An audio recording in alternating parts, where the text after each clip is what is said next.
Legacy overhead. That is exactly what he called me. I am 56 years old, and for the last 12 years I have been the quiet engine keeping Horizon Biotech running. I was halfway through updating a massive compliance audit sheet when the video feed crackled to life in the main conference room. And there he was, Julian. He was 28 years old if we are being generous. Julian was the kind of guy who used the word synergy in casual conversation and thought basic Excel macros were cutting-edge sorcery. The CFO introduced him as the new efficiency manager, which is just corporate code for a hatchet man with a forced smile. He was tanned, his teeth were unnaturally bleached, and he was styled like he had just Googled alpha male fade at the barber. "Hi everyone," Julian said, giving the kind of smirk you see on guys who still do keg stands at weddings. "I am here to streamline operations and eliminate process redundancies."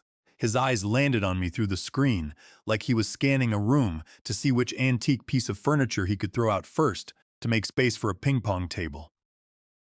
I did not flinch. I just clicked save on the master folder I kept on my desktop. That folder contained every single licensing document, every federal renewal timestamp, and every internal compliance chain tied directly to my name. I calmly labeled it "Fishing Trip Photos" and backed it up to an encrypted private drive. Gordon Vance was not going to be taken out like some rookie. By lunchtime, I heard Julian in the break room joking with two junior analysts about phasing out the boomer infrastructure. I am 56. I am Gen X, not a boomer, but in Julian's world, if you do not optimize your workflow with a shiny new app every week, you are considered obsolete.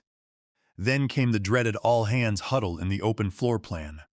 Everyone stood around awkwardly like it was an exorcism of common sense. Julian pulled up a slide deck filled with absolute nonsense phrases like agile compliance ecosystem and decentralized accountability hubs. I watched three interns nod enthusiastically, like they were witnessing a tech visionary sharing the secrets of the universe. Some of our team members, especially those with legacy responsibilities, will be reassessed to ensure alignment with our lean strategy, Julian said. Then he stared right at me. "We appreciate your historical contributions, Gordon." Historical. He said it like I was a damn sarcophagus stored in the basement of the HR department. I did not say a single word. I just smiled. It was the kind of smile you give when you watch someone confidently walk straight into a bear trap you have been meticulously camouflaging for a decade. That night, I stayed late at the office. Not because I had to, but because I wanted to watch the system breathe. I felt like a watchmaker admiring the intricate gears of a masterpiece. I double-checked my credentials across 3 different federal platforms. The active certifications, the renewal controls, the licensing pins, and the audit clearances were all still firmly tied to my name. I made sure the timestamps matched perfectly across the board. Then I printed out a specific page of my employment contract. It was the clause that nobody ever bothers to read. Section 7C. It clearly stated, in the event of involuntary termination, all company-paid licensing responsibilities and regulatory certifications shall be considered void, and all credentials will be formally rescinded within 48 hours of contract nullification. Nobody noticed when I finally left the building that evening. But I had noticed the way Julian's eyes lingered on me that morning. He looked at me like a lion, staring at a slow-moving cow, completely oblivious to the fact that this particular cow had sole access to the launch codes for a Predator drone. Have you ever seen a man mistake a lit stick of dynamite for a harmless sparkler? You are about to. By the following Tuesday, Julian had taped a glossy poster above the main copier that read, "Compliance does not equal complacency." The font he chose was Comic Sans, which honestly should have been a fireable offense on its own. Then came the real circus. Everyone in the department, and I mean absolutely everyone, was told they had to re-interview for their newly evolved roles. Julian spun it as a bonding exercise, acting like we should all be eternally grateful for the rare opportunity to pitch ourselves for the exact same jobs we already held. One by one, my colleagues shuffled into the glass-walled conference rooms like nervous high school kids headed to the principal's office. The newer hires came out beaming, parroting phrases like "Julian really sees my potential and he is bringing a breath of fresh air to this stale environment." I wanted to pull them aside and explain that the kind of air they were smelling usually comes from a ruptured sewer line. When it was finally my turn, I did not bother bringing a resume. I brought nothing but silence. Julian barely looked up from his sleek silver laptop when I walked in. "Gordon, you have been here a while," he noted, his tone dripping with condescension. "12 years," I replied, cool as a cucumber in a blizzard. "Right. Institutional knowledge. We value that," Julian said, though his fingers tapped aggressively on the keys. He pulled up a half-baked organizational chart on the screen and pointed his pen at a box labeled Regulatory Stewardship. Underneath that box, my name had a thick red line through it. Next to it, the text read, "Open to be reassigned." Then, Julian confidently clicked on a tab labeled Quarter 3 Renewal Delegation. My eyes immediately locked onto the file name, Q3 Recensus Transition Plan V1. In the comments section, Julian had written, "Can this be transferred downstream?" In Julian's corporate dialect, downstream meant dumping complex legal responsibilities onto someone too inexperienced to spell FDA. I smiled. I did not flinch, but inside my head, a massive siren started wailing. When I got back to my desk, I opened the master database I had meticulously built from scratch back in 2014. It tracked every single compliance certificate, its exact expiration date, the governing federal body it reported to, and the designated individual who held signature authority. There were 43 critical items on that list. 43 licenses. 43 vital pieces of bureaucratic red tape woven together into one very tight corporate noose, and every single one of them was tied exclusively to me, Gordon Vance. I exported a fresh copy of the log, encrypted the file, zipped it, renamed it Company Softball Roster, and quietly emailed it to my private account.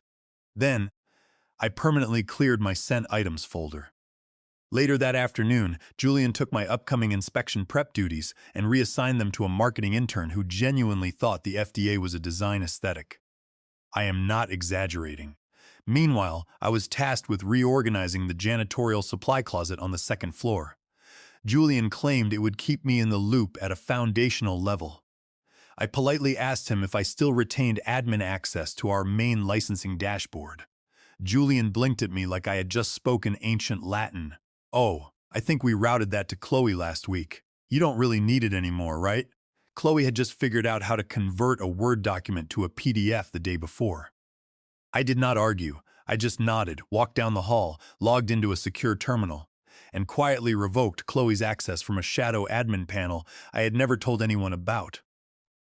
If I was getting kicked off the ship, I certainly was not leaving the navigation maps behind for the pirates. I walked past Julian's office later that day. He was laughing loudly on a phone call, boasting about scrubbing out the dead wood. He didn't notice me watching, but I noticed something crucial. The fuse I had lit was burning much shorter now, and the entire floor was starting to smell like smoke. The blatant disrespect continued to escalate throughout the week. On Wednesday, I found myself completely locked out of 3 internal dashboards, 2 of which I had personally designed and coded. There was no warning email, no formal access request, just a glaring red error screen with a pop-up that read, "Contact your system administrator." The irony was thick enough to cut with a knife. I was the system administrator. Or, at least, I had been until Julian decided I was redundant. I tried calling the HR department. The voicemail greeting was colder than a January morning in Chicago. When I finally managed to get a real human being on the line after my 4th attempt, the representative cheerfully informed me, "Sorry, Gordon. All HR requests regarding systems access must now go through your departmental manager." That meant Julian. They spoke his name like they were announcing the arrival of a brilliant savior, but with significantly more hair product and zero actual competence. I did not bother replying. I just hung up the phone and stared at my monitor. I had been systematically cut off from every meaningful interface in less than 5 days. No explanations were given, just streamlining. Julian was smart in that highly specific, incredibly insidious MBA way. He was never smart enough to actually build something valuable from the ground up, but he was just smart enough to know exactly how to dismantle it under the protective cover of policy updates and reorganization memos. He had started slipping little grenades into his weekly progress reports to the upper leadership. Phrases like legacy processes under review, potential staffing overlaps, and redundant certification management identified. That last one was particularly amusing to me. He genuinely believed you could just overlap a federally mandated authority signature that was legally bound to my biometric profile. I had officially become a walking contradiction at Horizon Biotech, technically employed, but strategically erased from existence. So, on Thursday during my lunch break, I scheduled a quiet 10-minute appointment at a notary office located above a dry cleaner a few miles away from the corporate campus. There was no fanfare. It was just me, a stiff wooden chair, and a legal form titled Voluntary Relinquishment of Licensing Authority. I did not sign the document yet. I simply had the option notarized and ready to go. I folded the paper neatly and tucked it into the inside pocket of my jacket, keeping it close just in case things turned into a free-for-all. Afterward, I walked back to the office holding a black coffee and wearing the most deadpan smile you could possibly imagine. Julian passed me in the hallway near the elevators and gave me a condescending nod. "Hope you're feeling more aligned with the new direction this week, Gordon," he said. I nodded slowly. "Just tying up some loose ends, Julian." He flashed that fake corporate snake smile you usually find on the cover of a self-help book about crushing your competition. What Julian didn't know, and couldn't possibly comprehend, was that every single loose end I was tying came attached to a very short fuse, and I was holding the only match. It finally happened on a Monday morning.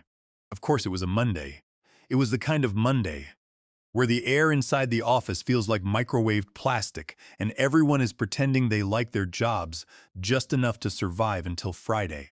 We were all gathered for Julian's newly mandated weekly momentum sync, which was essentially a TED Talk for sociopaths. He stood at the front of the open bullpen in his tight blue blazer, doing that palms-out gesture like he was trying to calm down a herd of frightened sheep. "Let's start with some radical candor," Julian announced loudly. "That is how you always know someone is about to publicly gut you. They lead with candor." "We have been doing a lot of deep reflection over the last few weeks," he continued, pacing back and forth like he was about to sell us all timeshares in the underworld. "While tradition certainly has its value, stagnation is an absolute threat to our survival." He deliberately stopped walking and stood right behind my chair. I did not turn around. "Certain legacy roles are no longer aligned with our forward momentum," he declared. The room went dead silent. People started shifting uncomfortably in their seats. A few of the younger employees looked down at the floor. One kid tried to force a smile like this was a totally normal business practice. Then came the final blow. "Effective immediately," Julian announced, his voice echoing off the glass walls. "Gordon Vance's position has been phased out." There was no prior warning, no closed-door meeting, no one-on-one discussion, just a single sentence hung in the air like an executioner's blade. I stood up slowly. I wasn't shaking. In fact, my legs felt remarkably steady. Two HR representatives, both painfully young and aggressively avoiding eye contact, walked up to me holding a thick, glossy folder. I took it from them, opened it up, and flipped directly to the final termination page.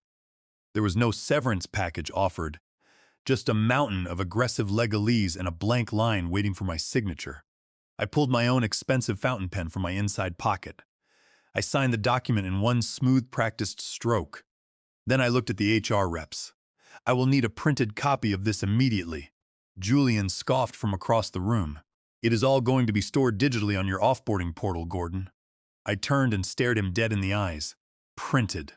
The HR reps hesitated, looking at Julian, but my stare did not waver. 4 minutes later, I walked out of the Horizon Biotech building with a physical paper copy, a stapled receipt, and the profound, absolute calm of a man who knew exactly what he had just unleashed upon the world. You see, when my pen touched that paper and I signed the involuntary termination form, a very specific legal mechanism was triggered. Section 7C of my employment contract activated a silent, unstoppable protocol across 3 different federal databases. It was an invisible tripwire that Julian had blindly stumbled through. Every single active certification paid for by the company, my certifications, immediately queued for automatic revocation. They were not just marked as expired. They were not just suspended pending review. They were completely nullified, void ab initio. At exactly 7:13 p.m. that evening, as I was sitting on my living room couch, my encrypted phone pinged with an automated confirmation email from the Federal Registry. Your authority over licenses CN 8835 through CN 8844, FD 2210 through FD 2298, and MDR 5081 through MDR 5102 has been formally relinquished. Entities dependent on these licenses will be marked non-compliant in exactly 24 hours unless immediately reauthorized by a certified replacement officer. I did not forward the email to anyone. I did not take a screenshot. I didn't even bother to reply.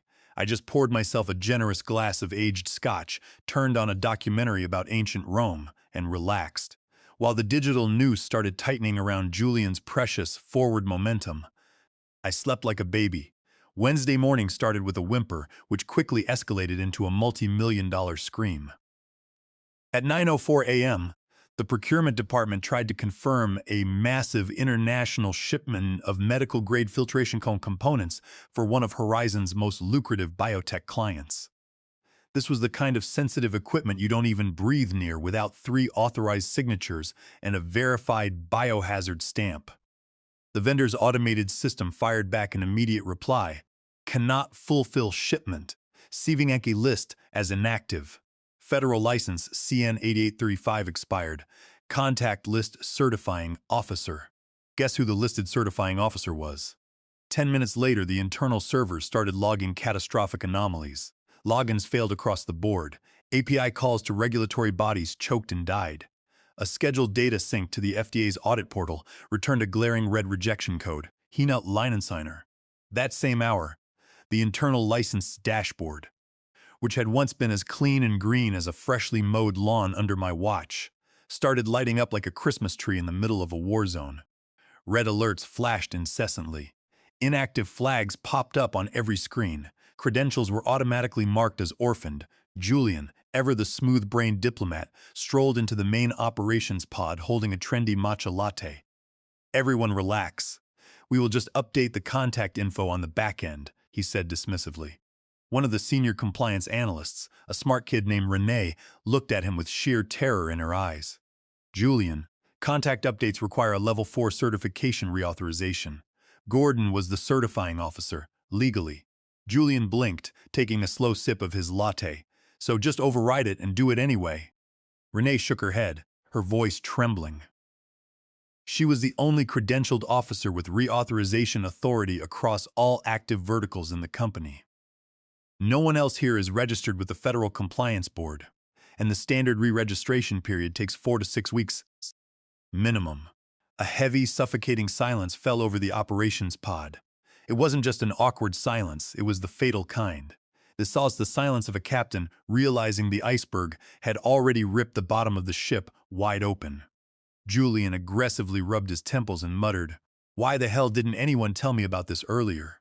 Renee, who was barely 24 years old, replied bluntly, "Gordon was the one who told people that. You fired him." Meanwhile, I was comfortably at home, wearing sweatpants, eating a bowl of cereal, and reading the entire chaotic thread from an anonymous encrypted email chain that a former loyal colleague had quietly blind copied me into. Someone even managed to include a screenshot of Julian's frantic message to the legal department on Slack. Does anyone know how to override a federal license expiry tag in the dashboard thingy? He called my masterpiece a thingy. That dashboard had been my life's work for 6 years. I had designed it to lock down tighter than Fort Knox if certain revocation events fired. It wasn't just bureaucratic red tape, it was a surgical security measure. If someone without the proper biometric credentials tried to access a locked certification, the system automatically blacklisted their IP address and reported the intrusion attempt directly to internal audit logs. Julian discovered this the hard way when he tried to brute force his way into the admin panel that afternoon and got his own computer permanently locked out of the network. By lunchtime on Thursday, HR was receiving panicked pings from the upper management echelon. Can we get Gordon back in the building? Does his severance NDA prevent emergency communication? Who signed off on this termination without reviewing the compliance dependencies? Nobody had an answer because the only person who could have solved the puzzle was currently debating whether to have a turkey sandwich or a salad for lunch. Friday morning arrived, bringing with it the sweet sound of absolute destruction. There were no actual sirens, just the soft ping of a calendar alert and the heavy thud of sheer panic dropping into Julian's stomach. 10 a.m. FDA randomized site inspection. It was a completely legitimate randomized inspection. However, it was randomized within a predictable window that I had always meticulously planned for. I had a color-coded spreadsheet that cross-referenced vendor contract terms, renewal cycles, and federal audit frequencies. The government auditors did not play games. They walked through the front doors carrying metal clipboards and wielding the moral authority of heavily armed tax agents. By 9:22 a.m., the terrified front desk receptionist called the compliance department. There are 3 federal inspectors here. They are demanding to see the active license holder. There was a long, agonizing silence on the other end of the phone because Horizon Biotech no longer had one. Julian, who was now visibly sweating entirely through his expensive navy blazer, actually sprinted across the office to the legal wing. "Can we somehow get Gordon's credentials reinstated retroactively?" he barked. A junior legal associate frantically Googled federal license reinstatement process, as if she were looking up a recipe for chocolate chip cookies. Julian desperately tried logging into the Federal Credentialing Board's portal using my old username. Access denied. He tried requesting an emergency password reset. User not found. Finally, he called the Regulatory Board's official help desk. After being transferred 3 times, a calm government employee told him the cold, hard truth. Gordon Vance voluntarily relinquished his licensing authority on Monday. His ID has been permanently removed from the active registry. Full reinstatement requires a new application, a background check, and a board review. The current average processing timeline is 6 to 8 weeks. Julian stared at the speakerphone in horror. He turned to the HR director. What specific clause did he use to revoke his credentials? They scrambled through my termination file, looking bewildered. "We just processed the standard exit paperwork you authorized, Julian. We don't know anything about federal credentials." Someone from the audit team finally chimed in from the back of the room. "Wait a minute. Didn't Gordon have a unique indemnification clause negotiated into his original employment contract?" That was the exact moment the entire executive team collectively realized that Gordon Vance wasn't just some dusty, outdated compliance dinosaur. I was the linchpin holding the entire corporate structure together, and they had carelessly yanked me out like a crucial load-bearing pillar. Because they couldn't produce a licensed compliance officer, the federal auditors legally halted the inspection. That meant every single vendor and client relying on Horizon's certified compliance for active projects was instantly placed in technical breach of contract. And I was at the driving range working on my golf swing. The climax came on Monday morning when Oliver, the CEO, finally returned from his month-long vacation in Monaco. He walked into the building looking tanned and relaxed, only to find his company completely paralyzed. Shipments were halted, inspections were failed, certifications were invalid, clients were screaming, and the revenue dashboard had flatlined. He called an emergency meeting in the glass atrium. "Who is handling this disaster?" Oliver demanded, his voice shaking with rage. All eyes turned to Julian, who now looked like a frightened child. Oliver pulled up my termination paperwork on the main screen. He read it in dead silence.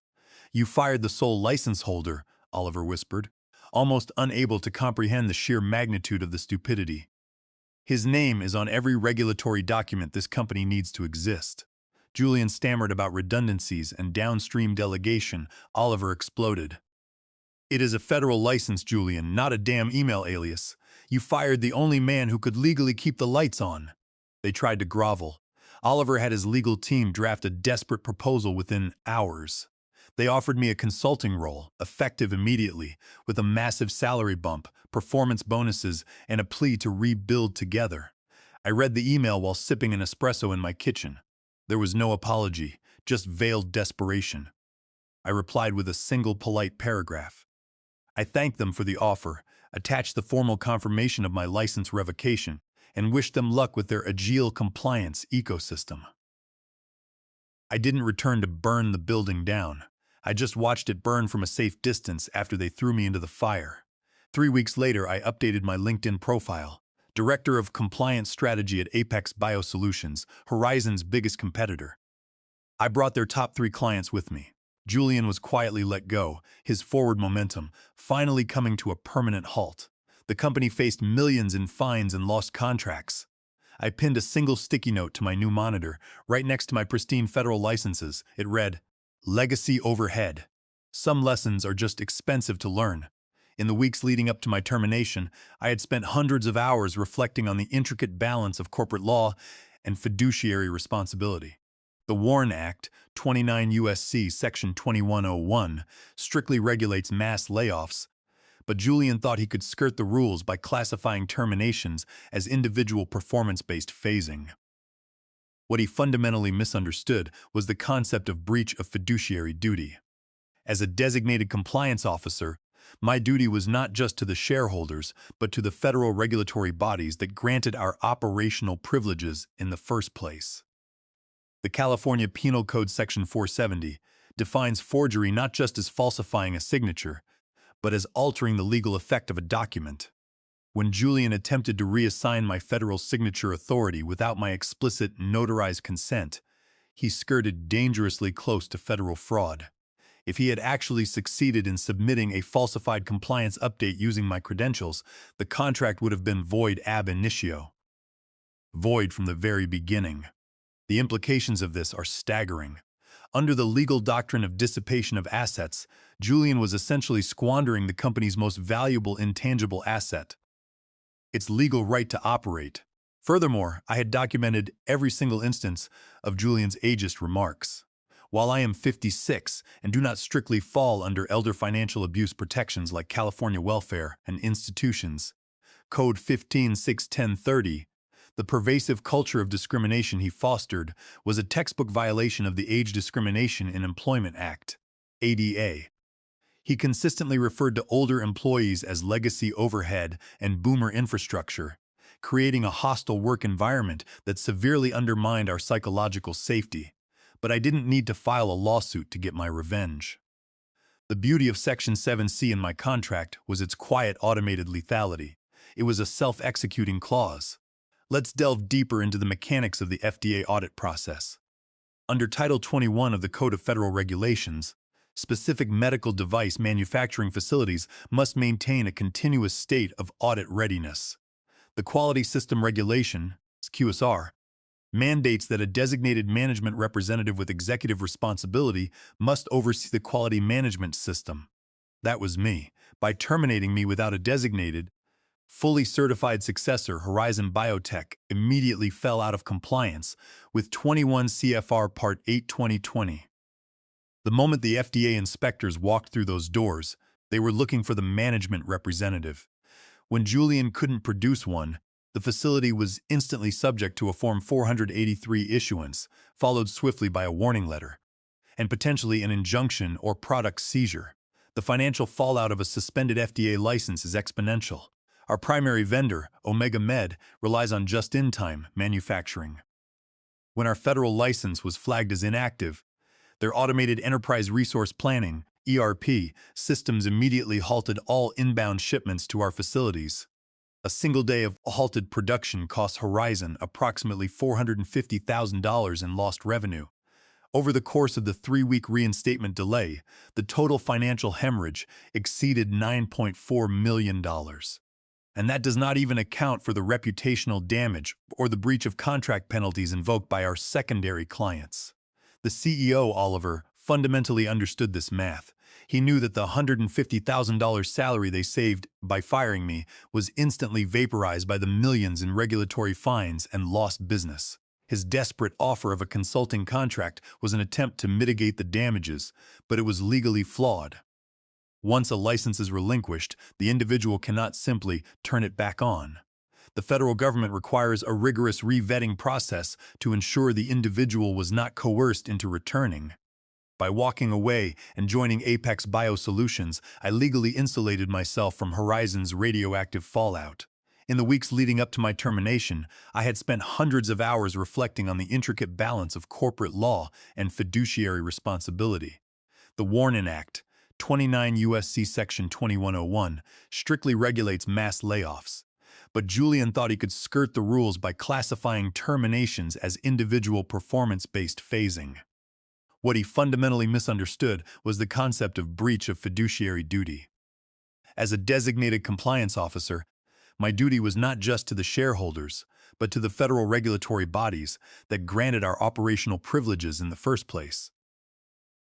The California Penal Code Section 470 defines forgery not just as falsifying a signature, but as altering the legal effect of a document. When Julian attempted to reassign my federal signature authority without my explicit, notarized consent, he skirted dangerously close to federal fraud. If he had actually succeeded in submitting a falsified compliance update using my credentials, the contract would have been void ab initio. Void from the very beginning. The implications of this are staggering. Under the legal doctrine of dissipation of assets, Julian was essentially squandering the company's most valuable intangible asset, its legal right to operate. Furthermore, I had documented every single instance of Julian's ageist remarks.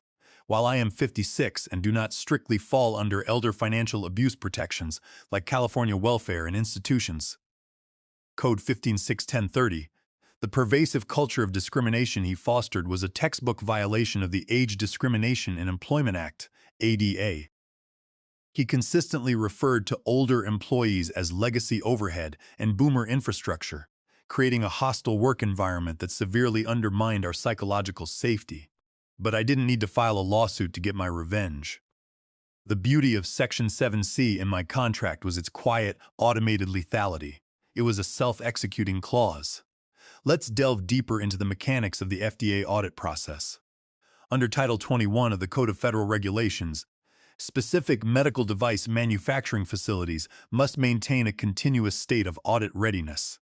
The Quality System Regulation, QSRR, mandates that a designated management representative with executive responsibility must oversee the quality management system.